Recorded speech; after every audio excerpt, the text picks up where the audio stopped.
পুনৰবাৰ স্বাগতম জনাইছোঁ আমাৰ নতুন এটি ভিডিঅ'লৈ। আজি আমি ট্ৰেড লৈছিলোঁ নিফটি 50ত আৰু দেখিবলৈ পাইছে আপোনালোকে আমাৰ 217 টকা প্ৰফিট হৈছে। আমি কনফাৰ্মেশ্যন লৈছিলোঁ 1:15 এনেকুৱা মানত। তাত বিয়েৰিছ এংগালফিং কেণ্ডেলষ্টিক পেটাৰ্ণ বনাইছিলে আৰু আমি ডাবল কনফাৰ্মেশ্যন লৈছিলোঁ। অপশ্যন চেইনো চাইছিলোঁ। অপশ্যন চেইনৰ কলত ভলিউম হৈছে 25,000 ষ্ট্ৰাইক প্ৰাইচৰ 26 কৰোৰ আৰু পুটৰ হৈছে 16 কৰোৰ। OI হৈছে কল ছাইডৰ 25,000 ষ্ট্ৰাইক প্ৰাইচৰ 1.57 কৰোৰ আৰু পুট ছাইডৰ 1.20 কৰোৰ। মানে যিহেতু এতিয়া পুট ছাইডৰ OIখিনি কম হৈ আছে, কল ছাইডৰ বেছি, অৰ্থাৎ 25,000, তেতিয়া মাৰ্কেট সেই ষ্ট্ৰাইক প্ৰাইচৰ পৰা তললৈ যাব আৰু 24,950ত চাব পাৰে 37 লাখ আছে কল OI আৰু পুট OI হৈছে 62 লাখ। মানে 950ৰ পৰা মাৰ্কেট ওপৰলৈ যাব আৰু 25,000ৰ পৰা তললৈ যাব। অৰ্থাৎ সেই ৰেঞ্জটোতে আজিৰ দিনটো মাৰ্কেট মুভমেণ্ট কৰিব।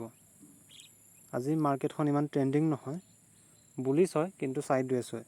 বুলিছ টু ছাইডৱেজ এনেকুৱা ট্ৰেণ্ডিং মাৰ্কেট নহ'লে তাত স্কেল্পিং কৰিব লাগে।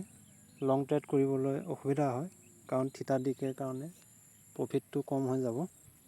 ভিডিঅ'টো কেৱল এডুকেশ্যন পাৰপাছৰ কাৰণে বনোৱা হৈছে। আমি ৰিকমেণ্ড নকৰোঁ যে আপোনালোকে ট্ৰেড কৰক, কাৰণ অপশ্যন ট্ৰেডিং বহুত ৰিস্কি হয়।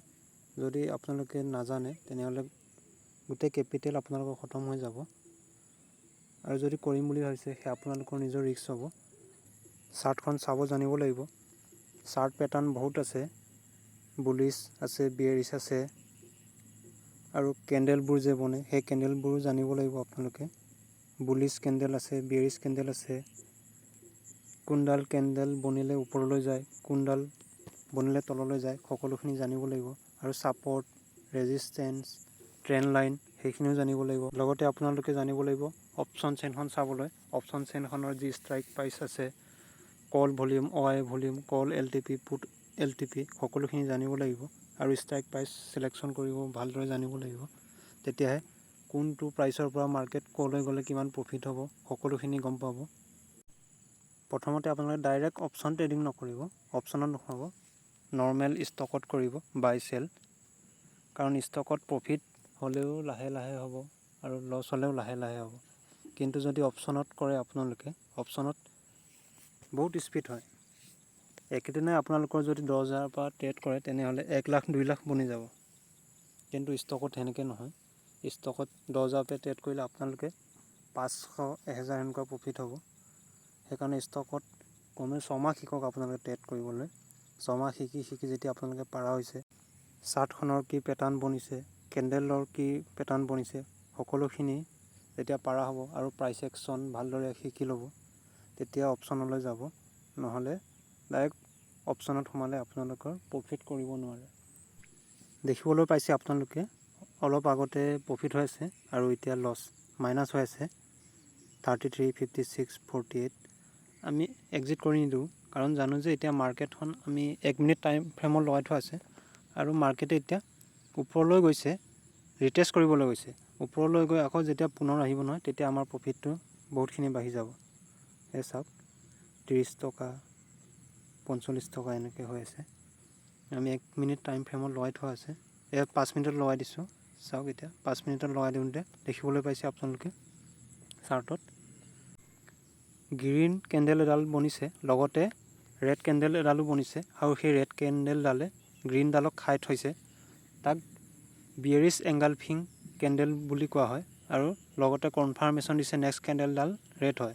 তেতিয়া আমি গম পালোঁ যে মাৰ্কেট তললৈ যাব আৰু আমি ইমানটো প্ৰফিট নিবিচাৰোঁ কাৰণ আজি যিহেতু মাৰ্কেটখন ছাইডৱেজ, সেইকাৰণে প্ৰফিটটো বৰ বেছি নিবিচাৰোঁ।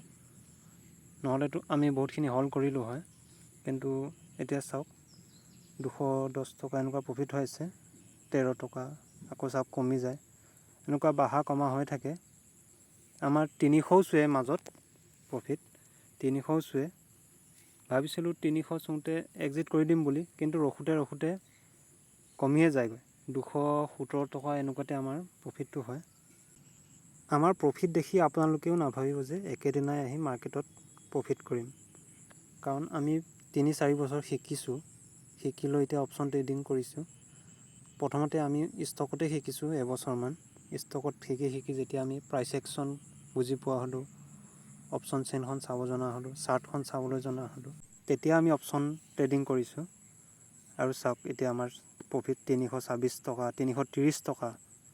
যিহেতু অলপ আগতে আমাৰ মাইনাছ হৈ আছিলে, কিন্তু চাওক মাইনাছৰ পৰা গৈ এতিয়া 300 টকা প্লাছ 300 প্ৰফিট হৈ গৈছিলে।